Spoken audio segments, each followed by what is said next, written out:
My dear यहाँ पे देख सकते हैं, गर्भ अवस्था के दौरान पाए जाने वाले लघु विकारों की सूची बनाइए। देखिए क्वेश्चन आपसे पूछ सकता है कि प्रेगनेंसी के दौरान जो है महिलाओं में कौन कौन से जो है लघु विकार मतलब माइनर प्रॉब्लम, माइनर जो है डिसऑर्डर हो सकते हैं। ठीक है, जैसे देखते होइएगा कि महिला जब प्रेगनेंसी में होती है तो उसको छोटे छोटे बहुत सारे समस्या आता है, जैसे चक्कर आना, कब्ज होना, सूजन होना, ठीक है, रक्तचाप जो है बढ़ जाना, ठीक है ना, तो वोमिटिंग होना, तो ये सब तमाम ऐसे जो है उसको बीमारियाँ आते हैं, समझ गए। मॉर्निंग सिकनेस, ऐसे तमाम समस्या जो है उससे प्रेगनेंसी के दौरान छोटे छोटे समस्या जो है महिलाओं को होती है। तो ऐसे में आपको ये समझना पड़ेगा कि कौन कौन से जो है प्रेगनेंसी के दौरान जो है समस्या महिला के अंदर हो सकते हैं। क्योंकि आप अगर नहीं जानते रहेंगे कि प्रेगनेंसी के दौरान जो है कौन कौन से समस्या हो सकता है, तो फिर जो है आप क्या करेंगे, कोई भी अगर प्रेगनेंसी लेडी आएगी तो आप उसको डिसाइड नहीं कर पाएंगे, आप इस चीज़ को नहीं समझ पाएंगे कि हाँ ये उसके प्रेगनेंसी के कारण है, तो आप उसको जो है क्या करेंगे, अलग तरीके से जो है ट्रीट करेंगे। तो इसको जानना जरूरी है कि प्रेगनेंसी के दौरान, गर्भ अवस्था के दौरान कौन कौन से माइनर एलिमेंट्स मतलब माइनर डिसऑर्डर जो है आ सकते हैं। ठीक है, इसको हमको एक लिस्ट बना देना है कि प्रेगनेंसी के दौरान छोटे छोटे समस्या जो है ये सब समस्या आ सकते हैं। ठीक है, तो इसको हमको सूची बनाना है। ये हो गया आपका सूची, और इसी में क्वेश्चन ज्वाइंट करके आपसे पूछेगा कि किसी एक के बारे में जो है विस्तृत से चर्चा करें, समझ गए। तो देखिए बहुत सारे इसमें बीमारी नॉर्मल है जिसको आप खुद से भी लिख सकते हैं, लेकिन एक के ऊपर हम यहाँ पे चर्चा भी करेंगे और टोटल जो है सूची भी बता देंगे। चूँकि 10 नंबर 15 नंबर में यह क्वेश्चन एक पूछा जाता है, तो वहाँ पे पूछेगा कि लघु विकारों की सूची बनाए गर्भावस्था में और साथ में किसी एक पर चर्चा करें, ऐसे पूछते हैं, क्वेश्चन पूछा गया है, आप लोग देख लीजिएगा। ठीक है, तो चलिए हम देखते हैं। पहले देख लीजिए, यहाँ पे आपके सामने में है। देखिए कोई भी क्वेश्चन को आप पहले पढ़ते हैं ना, आंसर याद करते हैं, तो आंसर याद करने से पहले माइंड में क्वेश्चन को समझिए कि क्वेश्चन क्या कहते हैं। जब तक आप क्वेश्चंस को नहीं समझेंगे तब तक आपको क्वेश्चन जो है याद नहीं होंगे, आंसर रट लीजिएगा, फिर कुछ दिन के बाद भूल जाइएगा। तो सबसे पहले क्वेश्चन को समझिए। क्वेश्चन ऐसे समझिए कि आपको जवान पर याद हो और उससे रिलेटेड चीज़ों को आप किसी भी के भी सामने बोल सके, ऐसे बना लीजिए माइंड में। ठीक है ना, अब हमको पता है कि गर्भ अवस्था में होने वाले कौन कौन से परेशानियां हैं, कौन कौन से लघु विकार है। विकार मतलब समस्या, परेशानी जो गर्भ अवस्था के दौरान हो सकता है, इसको हमको सूची बनाना है। तो हम क्वेश्चन समझ गए, तो अब जो जो समस्या होगा उसको हम लिख देंगे। ठीक है, चलिए। गर्भकाल में या गर्भ अवस्था के दौरान गर्भवती महिला को जो है निम्नलिखित लघु विकार हो जाते हैं। कौन कौन से हो जाते हैं, देखिए। During pregnancy pregnant women often जो है suffer from the following minor disorder. ठीक है, कौन कौन से डिसऑर्डर से जो है वह सफ़र करती है, तो देख लीजिए। पहला है मॉर्निंग सिकनेस, मतलब प्रातःकालीन समस्या, प्रातःकालीन जो है रुगनता, तो मॉर्निंग सिकनेस होता है। चक्कर आना, फेंटिंग होता है, इसी को फैटिग भी कहते हैं। हार्ट बर्न करता है, अम्ल शूल कहते हैं, या इसको जो है सीने का जलन कहते हैं। कब्ज होता है, कॉन्स्टिपेशन होता है। वेरिकोज वेन होता है, स्फीति शिराएँ जिसमें वेन में सूजन हो जाता है। मांसपेशियों में ऐंठन होने लगता है, मस्कुलर क्रैम्प होने लगता है। ठीक है, बार बार मूत्र त्याग करना, फ्रीक्वेंसी ऑफ यूरिनेशन, कमर में दर्द, बैक एक होता है। और ब्रेस्ट टेंडरनेस, ब्रेस्ट टेंडरनेस मतलब समझते हैं ना कि छाती में जो है क्या होगा, अकड़न होने लगेगा। और नींद ना आना, इंसोमनिया होगा। तो इस प्रकार से यह 10 जो है कॉमन यानी माइनर डिसऑर्डर है जो प्रेगनेंसी के दौरान दिख सकते हैं। तो इसको हमने सूची बना दिया। एक बार और देख लीजिए, जैसे मॉर्निंग सिकनेस हो सकता है, प्रातःकालीन रुगनता। ठीक है, दूसरा है चक्कर आना, फैटिग इसको हम लोग बोलते हैं। हार्ट बर्न, सीने का जलन हो सकता है। कब्ज बन सकता है। ठीक है, वेरिकोज वेन मतलब नस जो है, सिरा जो है, ये फुल सूजन हो सकता है इसमें। मांसपेशियों में ऐंठन हो सकता है, मतलब मस्कुलर क्रैम्प्स हो सकता है। समझ गए चीज़ों को। नेक्स्ट है बार बार मूत्र त्याग करना, बार बार जो है यूरिन, फ्रीक्वेंसी ऑफ यूरिनेशन मतलब बार बार मूत्र का त्याग होगा। कमर में दर्द होगा, बैक एक। ठीक है, और ब्रेस्ट टेंडरनेस मतलब छाती में अकड़न होगा। ओके, उसके बाद है नींद ना आना, इंसोमनिया। तो यह कुछ लघु विकार है जिसको आपको याद रखना है। एग्जाम में पूछेगा कि गर्भावस्था के दौरान लघु विकारों की सूची बनाए, तो ये सारा लिख दीजिएगा। और साथ में जो है आप क्या लिखिएगा, हेडेक भी लिख सकते हैं, सिर दर्द भी लिख सकते हैं। ठीक है ना, तो ये भी लिख सकते हैं आप, कमजोरी, वीकनेस भी लिख सकते हैं। तो ये सब माइनर जो है प्रॉब्लम आते हैं। ठीक है, सूजन भी लिख सकते हैं, सूजन भी जो है शरीर में हो जाता है माइनर में। ठीक है, अगर सूजन बहुत ज़्यादा जटिल हो जाए तब दिक्कत है, तो सूजन भी लिख सकते हैं। तो 10-12 आप लिख दीजिएगा माइनर प्रॉब्लम। उसके बाद किसी एक पर हमको चर्चा करना है। तो चर्चा के लिए कोई एक आप जो है बढ़िया से आप देख लीजिए। जैसे हमको सबसे अच्छा इसमें जो है हमको लगा है मॉर्निंग सिकनेस ही लगा है। ठीक है, सबसे अच्छा हमको जो है ठीक है ना।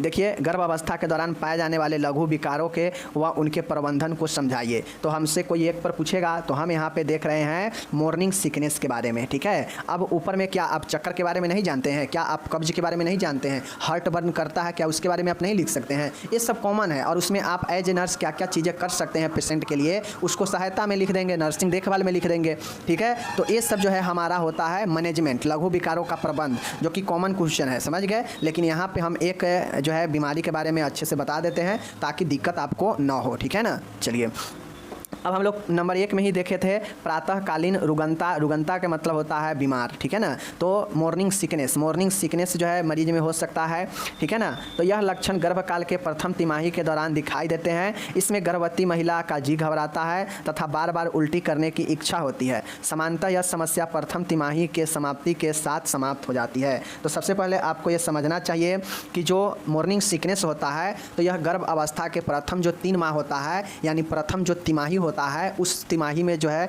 उस तिमाही के शुरुआत होने पर ही यह दिखाई देने लगता है ये लक्षण मॉर्निंग सिकनेस। अब मॉर्निंग सिकनेस में होता क्या है, तो गर्भवती महिला को जी घबराता है, ठीक है ना, जी घबराना और बार बार जो है उल्टी का इच्छा आएगा, ठीक है ना। और यह समानता समस्या जैसे ही प्रथम 3 माह ही समाप्त होता है तो उसके साथ ही यह समस्या मॉर्निंग सिकनेस का भी समाप्त होने लगता है। तो यही हमारा मॉर्निंग सिकनेस होता है। मॉर्निंग सिकनेस में क्या होगा, जी घबराना और बार बार उल्टी करने की इच्छा होती है, ठीक है। तो यह मॉर्निंग में होता है मॉर्निंग सिकनेस, और यह गर्भकाल के प्रथम 3 महीना जो होता है, प्रथम तिमाही में जो है दिखाई देता है। और जैसे जैसे आगे बढ़ता है तो प्रथम तिमाही के समाप्त होते ही यह समाप्त हो जाता है मॉर्निंग सिकनेस का लक्षण, ठीक है। समझ गया चीज़ों को। चलिए, अब इसके कारण क्या हो सकते हैं। तो कारण जो है प्रथम तिमाही के दौरान ल्यूमेन करियोनिक का स्तर बढ़ जाने के कारण ऐसा होता है। अब जो कोई प्रेगनेंसी में महिला रहती है तो उसको प्रथम 3 माह में जो मॉर्निंग सिकनेस होता है, इसका होने के कारण ये होता है कि प्रथम तिमाही में जो है गर्भवती महिला का जो ल्यूमन करियोनिक का स्तर जो होता है यह बढ़ जाता है। और यही बढ़ने के कारण जो है महिला में मॉर्निंग सिकनेस होता है, जहाँ पे बार बार उल्टी करने की इच्छा और जी मचलना जो है जी घबराना जैसे लक्षण आते हैं। तो क्या कारण होगा मॉर्निंग सिकनेस के, क्या कारण होगा कि ल्यूमन कारियोनिक का स्तर बढ़ जाने के कारण, ठीक है। ये हो गया। उपचार इसका क्या होगा, अब मॉर्निंग सिकनेस का उपचार क्या क्या होगा। तो यह समस्या सुबह उठते ही ज़्यादा होती है, अतः गर्भवती महिला को उठते ही बिस्किट या टोस्ट खाने की सलाह देनी चाहिए। अब देखिए, चूँकि मॉर्निंग सिकनेस है तो यह मॉर्निंग में ज़्यादातर होता है, तो ऐसे में आपको ये ध्यान देना चाहिए कि महिला जैसे ही सुबह उठे, और सुबह उठने के साथ में यह समस्या हो सकता है उसको, तो सुबह उठते ही जो है महिला को बिस्किट या टोस्ट खाने की सलाह देनी चाहिए, ठीक है, ताकि कोई अन्न जो है चला जाएगा तो जो है उसको थोड़ा कम हो सकता है, ठीक है ना। दूसरा है महिला को हल्का सुपाच्य भोजन लेने की सलाह देनी चाहिए। अब जो महिला हो इस दौरान उसे जी मचले, जी घबराए और उल्टी करने की बार बार इच्छा हो मॉर्निंग के समय, तो उसे हल्के भोजन लेने की सलाह दे, ताकि जो है ज़्यादा भोजन लेंगे तो उल्टी कर देंगे, तो इसलिए हल्के और सुपाच्य भोजन लेने की सलाह देनी चाहिए, ठीक है। तीसरा है महिला को खाना एक साथ खाने की जगह थोड़ा थोड़ा भोजन कई बार लेने की सलाह देनी चाहिए। अब जो भी प्रेगनेंसी हो, खासकर प्रथम जो 3 महीना प्रेगनेंसी का हो, तो वहाँ पे मॉर्निंग सिकनेस का जो है समस्या हो सकता है। तो ऐसे में महिला को जो है एक ही बार बहुत ज़्यादा खाने से अच्छा है कि कई बार जो है भोजन खाने की सलाह देना चाहिए, थोड़ा थोड़ा कई बार करके वह खाएँ, ठीक है। तो इससे होगा क्या कि भोजन पचेगा भी, चूँकि इस समय जो है कब्ज होने का समस्या रहता है, गैस बन सकता है पेशेंट को, तो ये जो है थोड़ा थोड़ा भोजन लेने के लिए कहना चाहिए, ठीक है।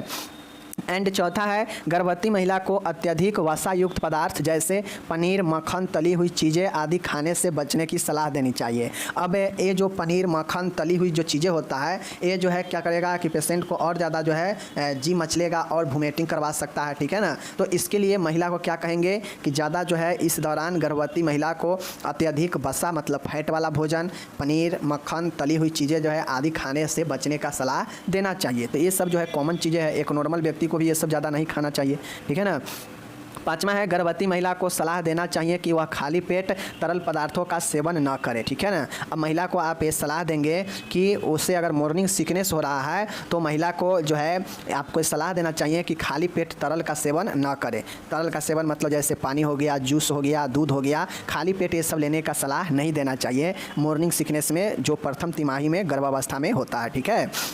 नेक्स्ट यहाँ पे देखिएगा, जी मचलना तथा उल्टी होना गर्भ अवस्था के दौरान सामान्य बातें हैं, ठीक है। यह प्रथा प्रथम तिमाही के समाप्त होते ही समाप्त हो जाते हैं, जो कि गर्भवती महिला के स्वास्थ्य को ज़्यादा प्रभावित नहीं करते हैं। लेकिन यदि उल्टियाँ ज़्यादा होने लगे तो चिकित्सक के सलाह अनुसार दवाइयाँ लेनी चाहिए। अब यहाँ पर ये बातें ये कह रहा है कि उपचार में कि जी मचलना और उल्टी होना गर्भ के दौरान यह आम बातें हैं, नॉर्मल बातें हैं, और ये बिल्कुल सही बात है। यहाँ पर जानते हैं कि जैसे ही महिला प्रेग्नेंट हो जाती है तो उसको प्रथम तिमाही में, प्रथम 3 महीने में जो है उसको यह प्रॉब्लम ज़्यादा होता है, जी घबराना, उल्टी होना, बार बार उल्टी होने की इच्छा होना, यह ज़्यादा हो सकता है प्रथम तिमाही में। तो इसको आप नॉर्मल माने, ठीक है। और यह जैसे ही तिमाही समाप्त होगा तो वैसे ही यह लक्षण भी समाप्त हो जाते हैं, जी घबराना, उल्टी होना वाला, ठीक है। तो इसलिए इससे जो है महिला के स्वास्थ्य पर ज़्यादा प्रभाव भी नहीं पड़ता है, क्योंकि यह एक कॉमन सिम्टम्स है प्रेगनेंसी के दौरान, खासकर प्रथम तिमाही में। तो ये चीज़ें हैं। बाकी अगर उल्टी बहुत ज़्यादा हो तो महिला के स्वास्थ्य पर प्रभाव पड़ेगा ही, क्योंकि उसके शरीर से डिहाइड्रेशन हो सकता है, बहुत ज़्यादा जल निकल जाएगा तो डिहाइड्रेशन हो सकता है, तो उसके स्वास्थ्य पर असर भी पड़ेगा।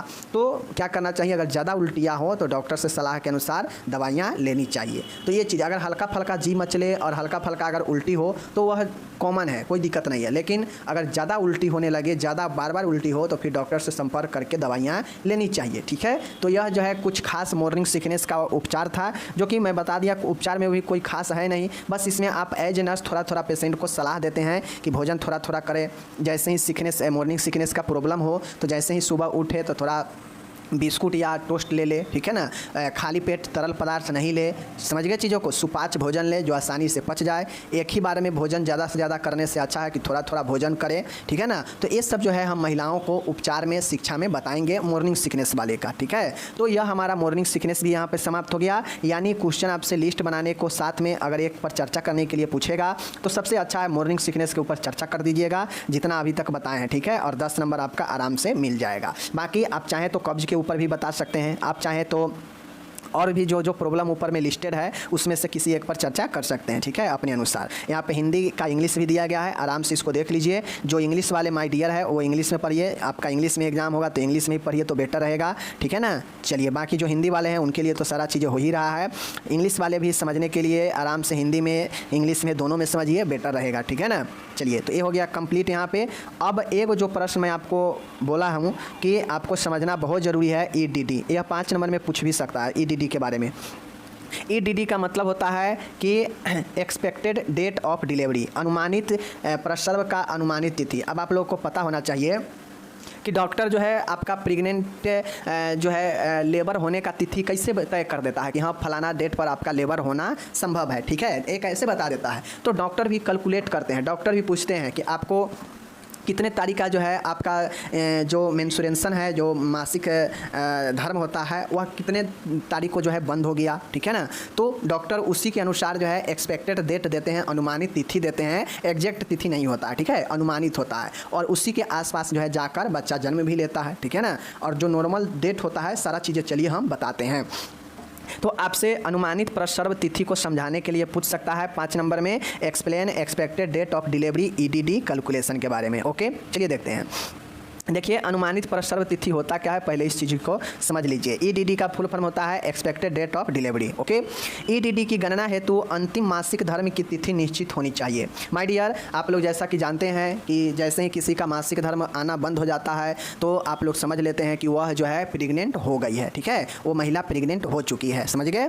ये खास तौर पर उनमें होता है जो महिला समझती है बातें को, लेकिन ये सच नहीं है कि सिर्फ और सिर्फ प्रेग्नेंट होने के बाद ही मासिक धर्म बंद हो जाता है। किसी में मासिक धर्म जो है कोई समस्या के कारण, प्रॉब्लम के कारण भी बंद हो जाता है। तो ये मत समझिए कि एग्जैक्ट कोई प्रेग्नेंट हो जाएगा ही तो उसका मासिक धर्म बंद हो जाएगा, ठीक है ना।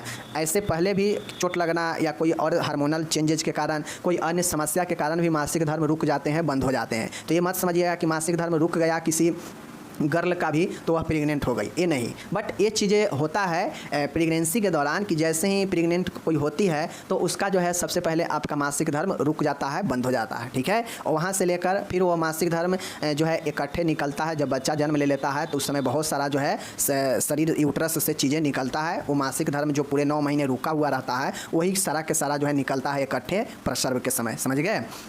यहाँ पे देख लीजिए आप लोग, ईडीडी के गणना है तो आपको मतलब अगर आपको प्रसव का तिथि जानना है, अनुमानित तिथि कि कब जो है डिलीवरी हो सकता है, तो उसके लिए आपको जो अंतिम मासिक धर्म कब हुआ है उसका तिथि जो है निश्चित तरीके से याद होनी चाहिए। ठीक है, चलिए ये हो गया। अंतिम मासिक धर्म के प्रथम दिन में देख लीजिए, अंतिम मासिक धर्म के प्रथम दिन में 9 माह 7 दिन जोड़ देने से प्रस्तावित प्रसव की तिथि ज्ञात हो जाती है, जिसको नाजली का नियम कहते हैं। यह एक प्रचलित विधि है। उदाहरण के लिए देखिए यहाँ पे ये कह रहा है कि अगर आपको ईडीडी का गणना करना हो, ईडीडी का डेट निकालना हो तो आप भी निकाल सकते हैं। जैसे निकालने के लिए सबसे ज़रूरी है कि जो अंतिम मासिक धर्म है उसका जो है आपको तिथि एग्जैक्ट पता होना चाहिए कि अंतिम रूप से मासिक धर्म जो है कब जो है हुआ था, कितने तारीख को। अगर ये तारीख याद है तो आप आराम से जो है एक्सपेक्टेड डेट जो है निकाल सकते हैं, अनुमानित जो है प्रसव की तिथि निकाल सकते हैं कि कब बच्चा जो है जन्म ले सकता है। अब होता यह है कि निजली इसको कहते हैं।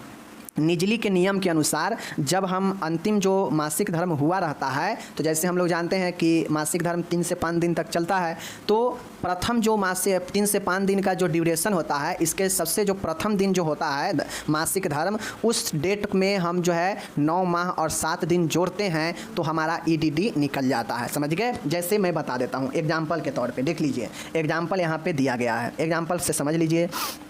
जैसे एग्जाम्पल आपके सामने दिए गए हैं, यदि गर्भवती महिला का अंतिम मासिक धर्म का प्रथम दिन 20/4/2018 है तो अनुमानित प्रसव तिथि इस प्रकार ज्ञात करेंगे। माय डियर आप लोग देख लीजिए, मान गए कोई महिला है और उसे लगता है कि हम प्रेग्नेंट हो गए हैं और उसका मासिक धर्म जो है हम A18 में चला गया। हम मानते हैं कुछ दिन पहले का ही, ठीक है ना। अगर हम मानते हैं आज जैसे हम आपको ये वीडियो बना रहे हैं तो आज कितने तारीख हो गए, 30/8, ठीक है, 30/8/2023 है ना, 2023।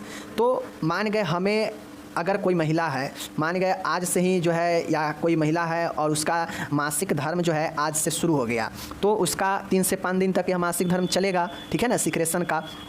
तो यह मासिक धर्म जो है मान गए 3 से 5 दिन तो चलेगा, लेकिन आज क्या है, आज जो है प्रथम दिन है, प्रथम दिन 30 तारीख है। अब हम यही करेंगे कि मासिक धर्म आज के बाद नहीं कभी होगा तो समझेंगे कि प्रेग्नेंट है और फिर हम उसे ईडीडी निकालेंगे। तो ईडीडी निकालने के लिए मासिक धर्म जो लास्ट वाला था उसका प्रथम दिन जो है डेट जो होगा, उस डेट में 9 माह 7 दिन जोड़ देंगे तो उसका अनुमानित तिथि निकल जाता है। तो जैसे आज के बाद हम मानते हैं कि कोई एक महिला है, उसको आज के बाद जो है मासिक धर्म नहीं होगा, ये आखिरी मासिक धर्म है और वह प्रेग्नेंट हो जाएगी। तो आज 30 तारीख है, समझ गए। 30 में हम क्या करेंगे, 9 महीने, तो महीना वाला ए है तो इसमें 9 महीना जोड़ेंगे और 7 दिन, तो दिन वाला ए है तो इसमें 7 दिन जोड़ेंगे, ठीक है। अब आप इसको क्या कर लिए, जोड़ लीजिए, क्या हो जाएगा, अब इसको आप जोड़ लीजिए तो यह जो है 9 महीने कितना हो जाएगा, आप यहाँ पे देख लीजिए 8वां महीना है, 8 में 9 जोड़िए कितने महीने हो जाएंगे, 17 हो जाएंगे। लेकिन आपको कहाँ पे जाना है, आप सीधा इसमें जोड़िए ना, इसमें जोड़ने के बाद जो आपका डेट आएगा, जितना डेट आएगा वह अनुमानित डेट हो जाएगा डिलीवरी का, उसी के आसपास में डिलीवरी होगा, ठीक है। जैसे एग्जाम्पल के तौर पे यहाँ पे देख लीजिए, जैसे 20/4 को एक महिला का जो है अंतिम मासिक धर्म शुरू हुआ, इसी दिन से शुरू हुआ, तो शुरू हुआ हमको वही दिन लेना है, तो ये दिन ले लिए और यह मासिक धर्म आखिरी वाला है तो यह डेट है, समझ गए। LMP है, अंतिम लास्ट मेंस्ट्रुएशन फेज है, ठीक है। तो देख लीजिए अंतिम मासिक धर्म का प्रथम दिन यही वाला है, यही दिन शुरू हुआ। अब हमारा पता है कि इसमें हम 9 माह 7 दिन जोड़ेंगे, तो माह वाला ए है तो 9 माह यहाँ, दिन वाला ए है तो 7 दिन यहाँ जोड़ दिए। अब जोड़ने के बाद पता होना चाहिए कि 9 4 13 होता है, यानी साल के क्या होगा, 9 4 13, मतलब फिर से 1 महीना बढ़ जाएगा, साल भर के बाद 1 महीना बढ़ेगा, 9 4 13, तो यह जो है जनवरी में, या ऐसे भी आप जोड़ लीजिए, ठीक है ना, ऐसे भी जोड़ लीजिए, 4 में 8 जोड़िए 12 दिसंबर हो जाएगा और 1 बढ़ा दीजिए तो जनवरी 9 महीना हो जाएगा, तो यह जनवरी हो गया, 20 और 7 27 हो गया, और जो है जनवरी में चला गया तो अगले महीने चला गया, अगले साल चला गया तो 2019, यानी कोई 20/4 का अगर उसका मेंस्ट्रुएशन अंतिम मासिक जो है धर्म का प्रथम दिन यह तारीख था, तो उसके 9 महीने 7 दिन के बाद जो डेट आएगा वह 27/1/2019 में उसका जो है प्रेग्नेंट लेबर हुआ होगा। इसी प्रकार से आप अगले कोई भी समय का निकाल सकते हैं, सिर्फ आपको ये याद होना चाहिए कि महिला के मासिक धर्म आखिरी बार किस तारीख को जो है आया था, ठीक है ना। तो ये याद रहेगा, तो आप उसमें 9 महीना 7 दिन जोड़ देंगे। एक गलती मत कीजिएगा, महीने वाला को महीना वाला में ही जोड़िएगा, दिन वाला को डेट वाला को डेट में ही जोड़िएगा, ठीक है ना। दिन मतलब वही डेट होता है, बाकी साल तो अपने आप ही बदल जाएगा, ठीक है। अगर यहाँ पे 1 रहेगा 2 रहेगा तो फिर जो है हो सकता है साल ना बदले, साल के आखिरी में बच्चा जन्म ले ले, ठीक है ना। तो ये चीज़ें ध्यान में रखिएगा और यही एक्सपेक्टेड डेट होता है, expected date of delivery. Okay, समझ गए। चलिए अब यहाँ पे देखिए 60% महिला में प्रसव 40 सप्ताह के लगभग होता है, जिनमें अधिकांश प्रसव गणना की तारीख पर ही होते हैं। गर्भ अवस्था की अवधि पूरी होने के 1 सप्ताह बाद तक प्रसव हो जाता है, ठीक है। देखिए अब आप लोग ये समझ लीजिए कि यह तो अनुमानित तिथि है, समझ गए ना। अब होता यह है कि 100 कोई भी चीज़ 100% होता है, ठीक है ना। तो इस 100 में से 60% जो महिला होती है ना, उसको 40 सप्ताह के आसपास जो है प्रसव जो है होता है, ठीक है। 40 सप्ताह या 40 सप्ताह पूर्ण होते होते हो जाएगा, या किसी को 40 सप्ताह से 1 सप्ताह इधर ही हो जाएगा। मतलब 40 सप्ताह के लगभग में जो है 60% महिला का प्रसव जो है होता है, ठीक है। जिनमें मतलब इस 60% में अधिकांश जो लेबर होता है, प्रसव होता है, इसका जो गणना किए हुए तारीख होता है ना, उसी पर होता है। मतलब जो एक्सपेक्टेड डेट ऑफ डिलीवरी जो डॉक्टर के दिया जा सकता है कि हाँ आपका फलाने डेट तक जो है डिलीवरी होगा, तो ज़्यादातर इस 60% में जो महिला होता है उसका अनुमानित तिथि में हो जाता है प्रसव, ठीक है। गर्भ अवस्था की अवधि पूरी होने के 1 सप्ताह बाद तक प्रसव हो जाता है। मान गए कि आप गणना करके EDD दे दिए, अनुमानित तिथि दे दिए, 9 महीने 7 दिन पर होने का इतना डेट जोड़कर आप दे दिए कि फलाने तारीख तक होगा, तो जो अनुमानित तिथि देंगे उसके 1 सप्ताह तक जो है प्रसव हो जाता है, समझ गए ना। लेट अगर होगा तो 1 सप्ताह तक जो है प्रसव हो जाता है। तो ये चीज़ समझ गए। चलिए नेक्स्ट है यहाँ पे और चीज़ें समझिए, ये सब समझने की बात है, ये सब समझे रहेंगे तो नॉलेज वाला चीज़ें हैं। यदि अंतिम मासिक धर्म की तिथि याद न हो तो शिशु के गर्भ में गति यानी क्यूकनिंग करने की तिथि में 12 सप्ताह यानी 3 माह जोड़ देने से प्रस्तावित प्रसव की तिथि का पता चल जाता है। यह सर्वमान्य होता है कि गर्भ अवस्था की अवधि 280 दिन रहती है। आपको एक चीज़ समझना पड़ेगा कि अगर आपको मान गए बहुत ऐसे महिला है जो ध्यान नहीं देती है कि उसका जो है आखिरी रूप से मासिक धर्म कब आया था, तो ऐसे में अगर नहीं पता है कि मासिक धर्म आखिरी बार अंतिम रूप से कब आया था, तो फिर हम क्या करते हैं कि जो बच्चा का जो मूवमेंट होता है, जो गर्भ में जो शिशु का गति होता है, जिसे हम लोग क्यूकनिंग कहते हैं, तो जब यह महसूस महिला करे कि हमारे बच्चे में, हमारे गर्भ में कुछ जो है क्यूकनिंग बच्चा गति कर रहा है, तो फिर वहाँ से चाहे तो वह जो है अपने संभावित गर्भ की तिथि को ज्ञात कर सकती है, पता कर सकती है, ठीक है। कैसे? तो यह हलचल, यह जो क्यूकनिंग होता है गर्भ में, यह कुछ समय बीत जाने के बाद होता है, ठीक है। कुछ समय बीत जाने के बाद जो है क्यूकनिंग होता है गर्भ में, बच्चा का हलचल होता है। तो क्यूकनिंग जब महसूस करे महिला, तो उसमें 12 सप्ताह जो है जोड़ देने से यानी 3 माह जोड़ देने से उसका EDD प्रस्तावित तिथि जो है लेबर का निकल सकता है, ठीक है। आपको ये मानना पड़ेगा, यह सर्वमान्य है, सभी जगह इसका मान्य है कि गर्भ अवस्था प्रेगनेंसी का जो पीरियड होता है 280 दिन का होता है फीमेल में, ठीक है। तो इस चीज़ को आप लोग समझ गए होंगे। यानी अगर किसी का मासिक धर्म पता है आखिरी रूप से कब आया था, तो उसमें वहाँ से भी आप जो है पता कर सकते हैं EDD, मतलब इसका बच्चा कब तक हो सकता है, इस चीज़ को पता कर सकते हैं। अगर वहाँ पे नहीं पता चला तो फिर कुछ महीनों के बाद जो है क्यूकनिंग जो होता है, बच्चा जब मूवमेंट करने लगता है गर्भ में, तो प्रथम जो मूवमेंट होता है तो स्त्री आपको बताएगी कि हाँ हमारा प्रथम हलचल जो है फलाने दिन फलाने तारीख को महसूस हुआ, तो उस दिन से 12 सप्ताह आप जोड़ देंगे या फिर 3 माह जोड़ देंगे, तो वह जो है उसका प्रस्तावित तिथि हो जाएगा, जहाँ पे डिलीवरी उसका संभव है कि उसके 1 सप्ताह तक के अंदर तक हो जाता है। और यह सर्वमान्य है, सभी जगह मान्य है कि 280 दिन का गर्भ अवस्था यानी प्रेगनेंसी का पीरियड होता है। तो चीज़ों को समझ गए, कोई दिक्कत नहीं। तो आपको पार्टोग्राफ जो है आपको आरेख के द्वारा दर्शाना पड़ता है, तो आपको एग्जाम में भी अगर ये पूछेगा तो आपको जो है बताना पड़ेगा, ठीक है ना। तो चलिए हम लोग यहाँ पर आज देखते हैं कि कैसे क्या ये होगा। ओके चलिए देखिए पार्टोग्राफ क्या होता है, पहले इस चीज़ को समझ लीजिए माय डियर। पार्टोग्राफ को जो है हम लोग प्रसव आरेख भी कहते हैं, ठीक है ना। पार्टोग्राम वह आरेखित प्रपत्र होता है। देखिए यहाँ पे पार्टोग्राफ, ठीक है। पार्टोग्राफ वह आरेखित प्रपत्र होता है, मतलब यह एक ग्राफिकल जो है आपके प्रेजेंटेशन होता है, जिसमें प्रसव प्रक्रिया मतलब लेबर प्रोसेस को ग्रैवीय विस्फारण सर्वाइकल डिलेशन के आरंभ होने से पूर्ण होने तक की महत्वपूर्ण घटनाओं को समय के सापेक्ष आरेखित किया जाता है, ठीक है। माय डियर सबसे पहले समझिए कि पार्टोग्राम एक है जो है आपका ग्राफिकल जो है इंटरफेस होता है, ठीक है, जहाँ पे आपको प्रसव प्रक्रिया मतलब लेबर का जो प्रोसेस होता है, जब लेबर प्रोसेस शुरू होता है मीन्स सर्विक्स के डिलेशन से लेकर पूरे कंप्लीट पूर्ण होने तक के जो है सारे घटनाओं को इस ग्राफ पर जो है अंकित किया जाता है समय के अनुसार, यानी समय के सापेक्ष जो है अंकित किया जाता है ग्राफ पर, और इसी को जो है हम लोग क्या कहते हैं पार्टोग्राफ कहते हैं। ओके कोई दिक्कत नहीं है। चलिए, तो पार्टोग्राफ ये चीज़ें हो गया। अब आगे हम लोग चलते हैं। यहाँ पे देखिए, इसका उपयोग प्रथम बार फ्राइडमैन द्वारा किया गया था, इसीलिए इसे फ्राइडमैन का पार्टोग्राफ भी कहा जाता है। ठीक है, तो लेबर के लिए जो सर्वप्रथम पार्टोग्राफ आया वो फ्राइड के द्वारा जो है उपयोग किया गया। पार्टोग्राफ एक जो है ग्राफ जो है ग्राफिकल इंटरफेस होता है जो एक पेज पर बना होता है और उस पर समय दर्शाया गया होता है और जितने भी महत्वपूर्ण जो घटना होते हैं लेबर के दौरान, जैसे हार्ट रेट हो गया, फीटल हार्ट रेट हो गया, ठीक है, यूट्रस के कंट्रैक्शन हो गया, सर्विक्स के डिलेशन हो गया, ठीक है, बीपी हो गया, पल्स रेट हो गया, इस सब को जो है समय के अनुसार जो है ग्राफ पर अंकित किया जाता है कि कितने समय के लिए डिलेशन हुआ, कितने समय के लिए यूट्रस में कंट्रैक्शन हुआ, कब यह कंट्रैक्शन एक्शन में आया, कब जो है नहीं हुआ। तो ये सारे के सारे ग्राफ पर दर्शाया जाता है, इसीलिए इसे पार्टोग्राफ प्रसर्व आरेख कहा जाता है। समझ गए? अब इससे पता चलता है जो है प्रसर्व की स्थिति के बारे में पता चलता है, ठीक है, शिशु की स्थिति के बारे में पता चलता है और प्रथम बार इसे फ्राइडमैन के द्वारा प्रस्तुत जो है उपयोग किया गया। ठीक है, यह प्रसर्व संबंधी सभी सूचनाओं का एक साथ पेपर की एक शीट पर एकत्रित है जो हमें मैटरनल एवं फीटस की स्थिति के बारे में बताता है। मैंने बता दिया कि यह माता और शिशु यानी भ्रूण के स्थितियों के बारे में बताता है। जो प्रसर्व से संबंधित जितने भी सूचना हैं उसको एक साथ पेपर शीट पर जो है कलेक्ट किया जाता है इस ग्राफिकल पेपर पर। ठीक है, जैसे आप लोग जानते हैं ग्राफ जो है एक पेपर पर बना होता है, ठीक है ना, ग्राफ बना होता है।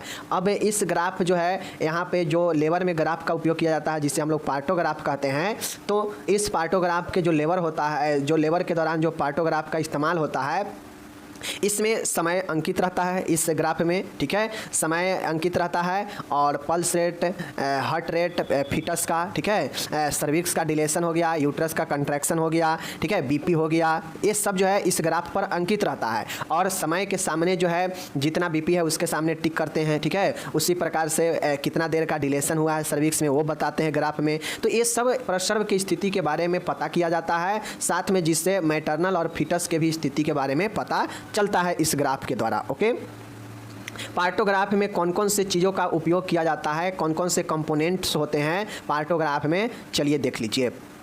सबसे पहले अगर मान गए किसी के लिए पार्टोग्राफ तैयार किया जाता है, ग्राफिकल इंटरफेस तैयार किया जाता है, तो उसमें रोगी का नाम होता है और उसका पूरा डिटेल होता है। ठीक है, तो सबसे पहले मानिए जो प्रिस्क्रिप्शन बनता है ना, तो एक सादा प्रिस्क्रिप्शन में क्या होता है, पहले सबसे पहले रोगी के बारे में डिटेल ही होता है, नाम, गाँव, मोबाइल नंबर, उसका एज, लिंग, सब चीज़ होता है। ठीक है, तो नाम के साथ में टोटल डिटेल होता है। उसके बाद जो है उसका यहाँ पे ग्राफ जो है बना होता है और इसी ग्राफ में जो है लेबर की स्थिति को अंकित किया जाता है। ठीक है, तो अब नाम परिचय होता है, उसके बाद माँ का तापमान, मैटरनल टेम्परेचर जो है वहाँ पे अंकित किया जाता है, उसमें रक्तचाप यानी ब्लड प्रेशर को अंकित किया जाता है। उसके बाद गर्भ हृदय मतलब गर्भ में पल रहे शिशु का हार्ट रेट FH4, ठीक है, प्रत्येक घंटे के अंतराल पर जो है नोट किया जाता है उस ग्राफ में। उसके बाद जो है मेम्ब्रेन जो झिल्ली होता है बच्चे जो यूट्रस के, वो उससे जो है उसके स्थिति को देखा जाता है क्योंकि झिल्ली फटता है तभी बाहर बच्चा निकलता है। ठीक है, तो झिल्ली के बारे में नोट किया जाता है कि झिल्ली फट गया है या झिल्ली अभी अनरेप्चर है या रेप्चर हो चुका है। क्योंकि यूट्रस का झिल्ली फटता है तो जाके बच्चा जो है बाहर यूट्रस से निकलता है और बच्चा जो है यूट्रस से होते हुए जो है बाहर निकलता है सर्विक्स से। ठीक है, और बच्चे का जन्म लेता है। तो झिल्ली के स्थिति में देखा जाता है कि क्या झिल्ली फट चुका है, रेप्चर हो चुका है या अभी अनरेप्चर है यानी पूर्ण रूप से अभी झिल्ली लगा हुआ है, तो यह स्थिति को देखा जाता है और पार्टोग्राफ में नोट किया जाता है। उसके बाद है भ्रूण की स्थिति में फीटस पोजीशन देखा जाता है, जैसे गर्भोदक का द्रव्य और रंग देखा जाता है। ठीक है, फीटस की स्थिति भी देखा जाता है। उसके बाद जो एमनियोटिक फ्लूइड होता है, लिक्विड एमनी, उसके कलर देखा जाता है कि कलर कैसा आ रहा है। ठीक है, साफ कलर अगर आएगा, बिल्कुल सफ़ेद कलर मतलब एकदम पारदर्शी जो है आएगा तो जो है वह उसे सी जो है दिया जाएगा, सी से नोट किया जाएगा ग्राफ में। और अगर मैकोनियम के लिए अगर गंदे अगर आएगा तो उसमें एम नोट किया जाता है गर्भोदक के लिए, लिक्विड एमनी के लिए। ओके, तो ये चीज़ें हो गया, यह सब जो है नोट होता है उस ग्राफ में। ठीक है, ये अवयव है, कंपोनेंट्स है पार्टोग्राफ का। मैं आपको जो है ग्राफ भी बताऊंगा क्योंकि एग्जाम में आपको ग्राफ जो है बनाना पड़ेगा, तभी जाके आपको 15 नंबर 10 नंबर अच्छे से मिल पाएगा। ग्राफ आप नहीं बनाएंगे तो नहीं मिल पाएगा। तो अभी आप ये समझिए कि ग्राफ में क्या क्या चीज़ें जो है नोट करना पड़ता है। तो पहले ये चीज़ें तो आना चाहिए कि ग्राफ में क्या क्या चीज़ें जो है होगा। ठीक है। तो ग्रीवा का विस्फारण यानी सर्विक्स का डिलाइसन भी नोट किया जाता है। उसके बाद है यूट्रस का कंट्रैक्शन को भी नोट किया जाता है, संकुचन की तीव्रता कितना है। यूरिन का एनालिसिस भी वहाँ पे नोट किया जाता है। ओके, भ्रूण के सिर में हुए परिवर्तन जैसे कैपुट निर्माण, मोल्डिंग निर्माण, ये सब जो है भ्रूण के सिर में परिवर्तन को भी नोट किया जाता है। साथ में औषधियाँ एवं IV drug and IV fluid जो है कितना आप दिए, इसको भी जो है पार्टोग्राफ में नोट किया जाता है। ऑक्सीटॉक्सिन थेरेपी आप कितना दिए हैं, इसका भी जो है आपको ग्राफ में दर्शाना पड़ता है। तो ये सारे ग्राफ में जो है आपको रहते हैं, सिर्फ आपको उसमें जो है बताना पड़ता है कि कितना जो है आप किस चीज़ का आया है वैल्यू, ठीक है। तो ग्राफ में कौन कौन से अवयव होते हैं पार्टोग्राफ में? सबसे पहले रोगी का नाम और उसका परिचय होगा, उसके बाद उसका फीमेल माँ का तापमान उस पर जो है अंकित किया जाएगा, फिर उसके बाद उसका ब्लड प्रेशर आता है जो कि हम जानते हैं 120 से लेकर 120/80 होता है, तो नॉर्मल होता है, ठीक है। उसके बाद भ्रूण का जो है हार्ट रेट सुना जाता है प्रत्येक घंटे के अंतराल पर, ठीक है। ये भी जो है आपका हो गया। नेक्स्ट है झिल्ली मेंबर की स्थिति को जो है, मेम्ब्रेन के स्थिति को जो है क्या किया जाता है, झिल्ली के स्थिति को जो है देखा जाता है कि झिल्ली कैसा है, क्या झिल्ली फट गया है या अभी नहीं फटा है, तो इस स्थिति को देखा जाता है। उसके बाद भ्रूण की स्थिति को देखा जाता है कि भ्रूण किस पोजीशन में है। उसके बाद जो है चूँकि गर्भोदक का जो है यूट्रस के अंदर बच्चे के चारों साइड से घेरे होते हैं लिक्विड एमनी, तो इसको कलर को देखा जाता है कि कैसे रंग का है, साफ होगा तो C दिया जाता है और माइकोनियम अगर गंदे आएगा तो M दिया जाता है। सर्विक्स के डिलेशन देखा जाता है कि सर्विक्स ग्रीवा में कितना ज़्यादा फैलाव हो रहा है, यह देखा जाता है। और समय के साथ जो है यूट्रस का कंट्रैक्शन यानी संकुचन की तीव्रता भी देखा जाता है कि कितना जो है जल्दी जल्दी कंट्रैक्शन हो रहा है और कितना देर के लिए हो रहा है, ठीक है। यूरिन का एनालिसिस किया जाता है, यूरिन कैसा आ रहा है, किस कलर का आ रहा है, ठीक है, उसका एनालिसिस किया जाता है। भ्रूण के सिर में हुए परिवर्तन का एनालिसिस किया जाता है जैसे कैपुट निर्माण, मॉडलिंग निर्माण, ये देखा जाता है भ्रूण के सिर में। औषधि एवं IV drug and IV fluid का जो है नोट किया जाता है पार्टोग्राफ में। और ऑक्सीटॉक्सिन जो उपचार किए अगर होंगे तो इसको भी जो है पार्टोग्राफ में नोट किया जाता है। तो यह पार्टोग्राफ का आपका अवयव हो गया, कंपोनेंट हो गया, जिसको पार्टोग्राफ में चढ़ाया जाता है लेबर के प्रक्रिया में, ठीक है। और यही आपका पार्टोग्राफ, अगर ये कंपोनेंट सब अगर आपको याद रहेगा तो ग्राफ को आसानी से आप लोग समझेंगे। तो पहले ये अवयव याद करिए, बहुत महत्वपूर्ण है, यह प्रश्न बहुत बार पूछा गया है पार्टोग्राफ, ठीक है। और 1-2 नंबर में नहीं, 15-15, 10-10 नंबर में पार्टोग्राफ के बारे में पूछता है। तो पार्टोग्राफ के कंपोनेंट जरूर याद रखिएगा, तब जाके आप जब मैं ग्राफ पढ़ाऊँगा एक वीडियो में तो आपको समझ में आएगा, ठीक है। ये हो गया। चलिए, सिर्फ आप ये समझिए कि पार्टोग्राफ में क्या क्या चीज़ें जो है रहता है, क्या क्या चीज़ें अंकित किया जाता है, यही आपका कंपोनेंट, यही सब होता है वहाँ पे, ठीक है। अब पार्टोग्राफ का उपयोग या लाभ या महत्व क्या है कि पार्टोग्राफ का यूज किया जाता है, देख लीजिए। तो पार्टोग्राफ यह संक्षिप्त रूप में संपूर्ण सूचनाएं उपलब्ध कराता है। पार्टोग्राफ से होता यह है कि एक ही पेज पर जो है माता का जो है टेम्परेचर भी होता है, शिशु का भी जो है हार्ट रेट होता है, शिशु का भी स्थिति होता है, माता का भी जो है यूट्रस का, सर्विक्स का, दोनों का जो है कंट्रैक्शन और डिलेशन नोट होता है, ठीक है। कितना फ्लूइड दिया गया, कितना ऑक्सीटॉक्सिन थेरेपी दिया गया, मतलब शॉर्ट तरीके में, संक्षिप्त में ही संपूर्ण सूचनाएँ जो है इस पार्टोग्राफ के जरिए दर्शाया जाता है, ठीक है। दूसरा है गर्भ प्रसव एवं प्रसवकालीन परिवर्तनों की सटीक व तत्काल जानकारी प्राप्त होता है। अब संपूर्ण जो है डाटा बना लेने पर इस ग्राफ में अगर संपूर्ण डाटा को हम लोग जो है इकट्ठा कर लेते हैं, कलेक्ट कर लेते हैं, तो उससे पता चल जाता है कि गर्भ में, प्रसव में और प्रसव के समय कौन कौन से परिवर्तन है और उसका तत्काल जानकारी जो है प्राप्त हो जाता है, ओके। अब जो भी कलेक्शन इन्फॉर्मेशन है, जो भी एकत्रित सूचना है, उसके आधार पर गर्भ का जन्म कराने का सही योजना प्रभावी रूप से लागू करना आसान हो जाता है। अब पार्टोग्राफ जो है पहले तैयार किया जाता है, ठीक है। अब अगर लग जाए कि पार्टोग्राफ के जरिए पता चल जाए कि नहीं कोई कॉम्प्लिकेशन है, तो फिर उसी हिसाब से जो है उसे प्रसव जो है कराया जाता है, ठीक है। तो यह पार्टोग्राफ जो है पहले बता देता है कि गर्भ का जन्म कराने का सही योजना प्रभावी रूप से कैसा होना चाहिए, यह सूचना जो है बता देता है पार्टोग्राफ, ठीक है। नेक्स्ट है, इसके उपयोग से किसी भी प्रकार के जटिलता का शीघ्रता से पता लगाया जा सकता है। वही बातें है कि अगर पार्टोग्राफ के उपयोग करते हैं तो जल्दी से किसी भी जटिलता के बारे में पता चल जाता है और जटिलता का उपचार कर प्रसव व शिशु के जीवन की सुरक्षा की जा सकती है। जब जटिलता के बारे में पता चल जाएगा तो जाहिर सी बातें हम उसको उपचार व सुरक्षा के बारे में बात करेंगे, ठीक है। 5वां है, इसको बनाने में कम समय की आवश्यकता होती है। ये जो ग्राफ होता है इसको बनाने में बहुत कम समय का जो है ज़रूरी पड़ता है, ठीक है। तो इस हिसाब से यह जो है उपयोग, लाभ और महत्व है, ठीक है। पार्टोग्राफ के लाभ अथवा महत्व देख लीजिए। यह संक्षिप्त रूप में सभी सूचना का उपलब्ध कराता है। ठीक है, यह गर्भ में प्रसव और प्रसवकालीन जो भी परिवर्तन होता है उसका सटीक जानकारी देता है। ठीक है, तीसरा है यह जितने भी एकत्रित सूचना होते हैं उसके आधार पर जो है गर्भ का जन्म कराने का, मतलब गर्भ में जो पल रहे बच्चा है उसका जन्म कराने का सही योजना प्रभावी रूप से लागू करने का आसान हो जाता है। ठीक है, इससे किसी भी जटिलता से बचा जा सकता है। इससे पहले ही जो है जटिलता के बारे में पता लगाया जा सकता है, जिससे शिशु और प्रसव को सुरक्षित बनाया जा सकता है। ठीक है, और पांचवा, इसको बनाने में काफ़ी कम समय की आवश्यकता होती है और यह प्रसव को आसान भी बनाता है। ठीक है, तो इस प्रकार से यह जो है पार्टोग्राफ का जो है टोटल चीज़ें मैंने आपको बता दिया, याद रखिएगा। अब इतना लिखने के बाद जो है आपको पार्टोग्राफ का एक पेज में एक ग्राफ बनाना पड़ेगा और इसी ग्राफ में आपको सब चीज़ दर्शाना पड़ेगा। ठीक है, तो आपको वहाँ पे टोटल चीज़ें बनाना पड़ता है। ओके ना, चलिए तो ग्राफ अगले दिखाएंगे कभी, उसको अच्छे से सिंगल वीडियो में हम लोग समझेंगे। चलिए अब एक आता है intra uterine growth restriction, IUGR। IUGR होता है I for intra, U for uterine, G for growth, R for restriction. Intra मतलब अंतः, यूटेरिन मतलब गर्भाशय, अंतः गर्भाशय, ग्रोथ मतलब वृद्धि या विकास कहिए, वृद्धि। ठीक है, और रेस्ट्रिकेशन मतलब अवरोध। ठीक है, यानी बंद होना। तो अंतः गर्भाशय वृद्धि अवरोध, इससे क्या समझते हैं, इसका क्या कारण, लक्षण, जटिलता, निदान और प्रबंध सब कुछ बताना है। नाम से स्पष्ट है कि गर्भ के अंदर वृद्धि के रुकावट यानी अवरोध से क्या समझते हैं, इसी को बताना है। चलिए देखते हैं। देखिए, intra uterine growth restriction IUGR क्या होता है, शिशु में सामान्य से कम वृद्धि होना अंतः गर्भाशय वृद्धि अवरोध कहलाता है। माय डियर, गर्भाशय के अंदर गर्भ में पल रहे शिशु के सामान्य से अगर कम वृद्धि होता है तो उससे हम लोग इंट्रा यूटेरिन ग्रोथ रेस्ट्रिकेशन कहते हैं। मतलब गर्भाशय के अंदर जो है वृद्धि कम होना ही भ्रूण का यानी शिशु का जो है वह इंट्रा यूटेरिन ग्रोथ रेस्ट्रिकेशन कहलाता है। समझ गए, सीधी सी बातें हैं।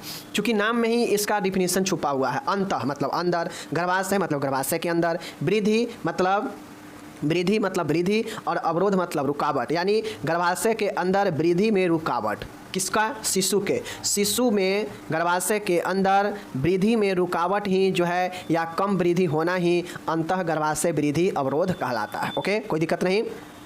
इसे निम्न मापदंडों में समझा जा सकता है। इसे अलग अलग मापदंडों में समझ सकते हैं कि कौन कौन से चीज़ें में जो है क्या क्या जो है वृद्धि जो है अवरुद्ध होगा। सिर के परिधि, अगर बच्चे में सिर का परिधि जो है सामान्य से छोटा है या बड़ा है तो यह सिर के परिधि अगर सही नहीं होगा तो यह अवरोध के कारण। उदर की परिधि एब्डोमिनल सरकमफ्रेंस, अगर उदर का परिधि सही नहीं है तो भी यह जो है वही कहेगा। फीमर की अवृद्धि और बाइपेरिटल डायमीटर BPD, तो ये सब जो है आपके होते हैं। इस समय अगर कोई वृद्धि में प्रॉब्लम होगा, रुकावट होगा, अवरोध होगा तो वही IUGR कहलाता है। जैसे सिर की परिधि में सिर के परिधि में जो है अवरुद्ध होना, वृद्धि का अवरुद्ध होना, उदर में जो है वृद्धि का अवरुद्ध होना, फीमर के परिधि में वृद्धि का अवरुद्ध होना और बाइपेरिटल डायमीटर BPD का जो है आपके अवरुद्ध होना। तो यह सब कुछ मापदंड है, ये 4 याद रखिएगा, सिर, उदर, फीमर, बाइपेरिटल। ठीक है,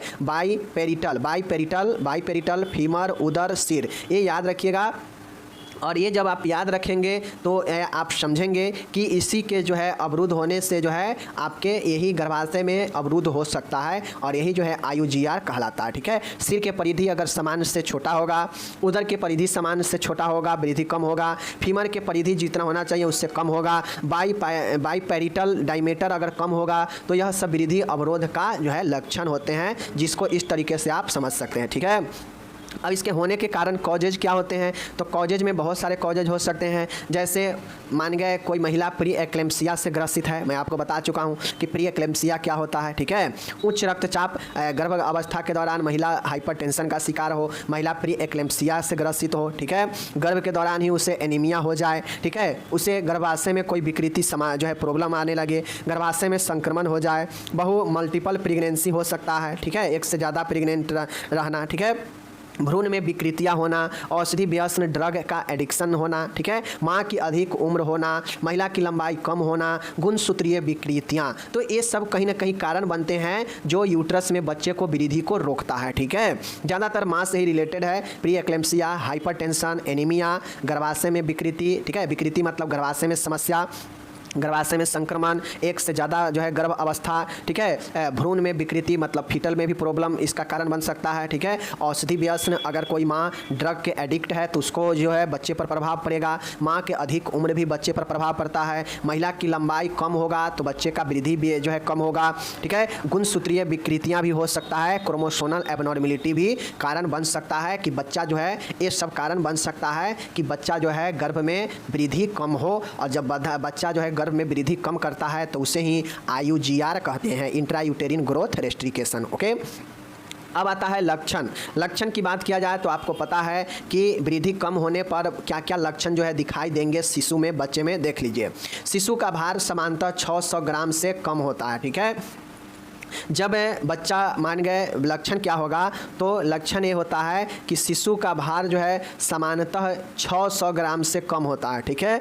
चलिए, शिशु की त्वचा सूखी व झुर्रीदार होगा। शिशु की लंबाई सामान्यतः जो है कम होगा। प्रतिवर्त उपस्थित रहते हैं। शिशु बूढ़े आदमी की तरह दिखता है और यह सब जो है आपके वृद्धि का ही जो है रुकावट होने से होता है, ठीक है। तो शिशु का भार अगर सामान्यतः 600 ग्राम से कम है, शिशु की त्वचा सूखी एवं झुर्रीदार है, शिशु की लंबाई सामान्यतः जो है कम होती है, प्रतिवर्त उपस्थित जो है नहीं होते हैं, शिशु बूढ़े आदमी की तरह जो है दिखते हैं, तो यह सब जो है आपके लक्षण होते हैं और यह लक्षण जो है बच्चे के वृद्धि कम होने के कारण होते हैं, ठीक है। तो इस चीज़ को आप लोग समझ गए। चलिए, जटिलता क्या होते हैं, कॉम्प्लिकेशन क्या होते हैं। तो अगर मान गए बच्चे ऐसे वृद्धि कम में आते हैं, वृद्धि कम वाले बच्चे होते हैं, तो उसका जटिलता होगा कि बच्चे को कोई समस्या हो जाएगा। हाइपोक्सिया हो सकता है, मतलब ऑक्सीजन का कमी होना, हाइपोग्लाइसेमिया, ग्लूकोज के बहुत ज़्यादा लेवल कम हो जाना, एस्फेक्सिया मतलब दम घुटना, और मिकोनियम एस्पायरेशन सिंड्रोम हो सकता है। तो यह सब कुछ जटिलता जो है हो सकते हैं भ्रूण में, गर्भाशय के अंदर अगर वृद्धि कम होगा तो, ठीक है। तो फीटल डिस्ट्रेस मतलब बच्चे से संबंधित परेशानियां, हाइपोक्सिया मतलब ऑक्सीजन का कम होना, हाइपोग्लाइसेमिया मतलब ग्लूकोज लेवल कम होना, एस्फेक्सिया मतलब श्वसन कष्ट होना,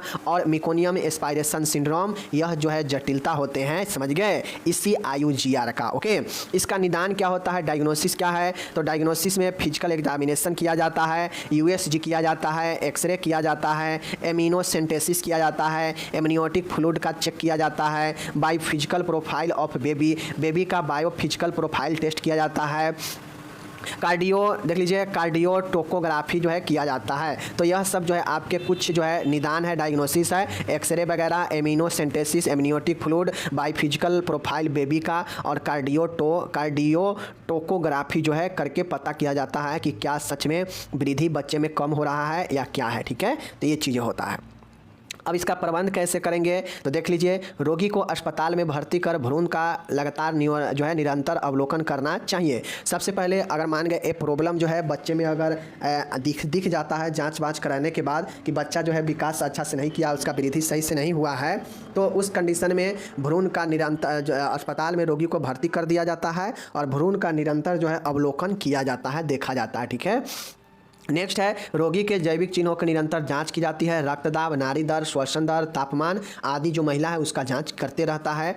IUGR के प्रकार एवं गंभीरता की जांच के लिए आवश्यक परीक्षण किए जाते हैं और जो भी जांच की आवश्यकता हो IUGR में वह किए जाते हैं। रोगी के लक्षण का उपचार भी किया जाता है, जो लक्षण दिखता है उसका उपचार किया जाता है। रोगी को पर्याप्त बेड रेस्ट देने के लिए कहा जाता है। कुपोषण की रोकथाम के लिए संतुलित आहार देते हैं, क्योंकि अगर कोई महिला कुपोषित है तो जाहिर सी बात है उसके बच्चे में वृद्धि कम ही होगा, ठीक है। IUGR का वास्तविक प्रबंध चिकित्सीय गर्भपात है, यह गर्भ की अवधि पर निर्भर करता है। और IUG का रियल में जो प्रबंध है वह होता है आपका एवर्सन कराने पर ही जो है आपके ये जो है आप इससे बच सकते हैं। वरना अगर कोई गर्भ में कोई भ्रूण का वृद्धि अगर सही से नहीं हो पाया और आप उसका अगर जन्म दे देते हैं तो आपको जीवन भर उससे जो है ढोना पड़ेगा। हो सकता है कोई प्रॉब्लम जो है लंगड़ा लूझा हो, या बोलने सही से बोल नहीं पाता हो, या फिर जो है कोई और प्रॉब्लम जो है उसको जन्मजात हो सकता है ये वृद्धि कम होने से, ठीक है। तो इसका उचित प्रबंध यही होता है वास्तविक कि एवर्सन करा देना, और यह गर्भ के अवधि पर निर्भर करता है कि कितना दिन गर्भ का हुआ है। अगर कम दिन है तो एवर्सन सही है, अगर ज़्यादा दिन हो गया है तो एवर्सन नहीं हो पाएगा फिर, ठीक है। यदि गर्भावस्था 37 सप्ताह से अधिक हो तो इसे प्रेगनेंसी का टर्मिनेशन कर दिया जाता है। ठीक है, अगर मान गए 37 सप्ताह से अगर अधिक का जो है प्रेगनेंसी हो चुका है तो इस दौरान इसे टर्मिनेशन कर दिया जाता है प्रेगनेंसी का। ठीक है, यदि गर्भावस्था 37 से कम हो तो इस स्थिति में IUGR की गंभीरता का पता लगाया जाता है। यदि स्थिति कम गंभीर हो तो इसे 37 सप्ताह तक ले जाने का प्रयास किया जाता है, फिर टर्मिनेशन किया जाता है, मतलब बच्चे को जन्म दिलवा दिया जाता है। अगर कम गंभीर हो तो 37 सप्ताह तक इंतजार करवाते हैं, अगर ज़्यादा गंभीर हो तो फिर जो है उसे क्या करते हैं, इधर ही जो है उसका प्रबंध कर देते हैं। 8वां है गर्भावस्था के समापन करने के लिए। अब गर्भावस्था के समापन करने के लिए ऑक्सीटॉक्सिन ड्रिप देते हैं। झिल्लियों की अप्राकृतिक क्षति की जाती है, मतलब प्राकृतिक रूप से जो झिल्ली फटना चाहिए तो नहीं फटता है, तो उसको जो है आर्टिफिशियल रूप से जो है उससे क्षति किया जाता है बच्चा निकलने के लिए। सिजेरियन सेक्शन का भी उपयोग किया जाता है अगर समय से पहले बच्चे को जन्म दिलवाना हो तो। ठीक है, तो यह कुछ जो है प्रबंध है, जिस प्रबंध को आप लोग खुद से भी लिख सकते हैं कि एक मान गए गर्भ में ऐसा बच्चा है जो पूर्ण रूप से वृद्धि नहीं हुआ है, तो पूर्ण रूप से अगर वृद्धि नहीं हुआ है बच्चा तो उसमें क्या क्या प्रॉब्लम आगे उसके फेस करना पड़ेगा, तो इसके लिए क्या क्या प्रबंध हम लोग कर लेंगे पहले ही, ताकि गर्भ पूर्ण होने पर या पूर्ण होने से पहले जो है कोई दिक्कत ना हो। ठीक है, तो IUGR का मतलब समझ गए। अगर आपसे पूछेगा तो कंप्लीट जो है IUGR के बारे में आप लोग लिख लीजिएगा। ओके, चलिए मिलेंगे अगले वीडियो में। आप अपना ख्याल रखिएगा, तब तक के लिए धन्यवाद।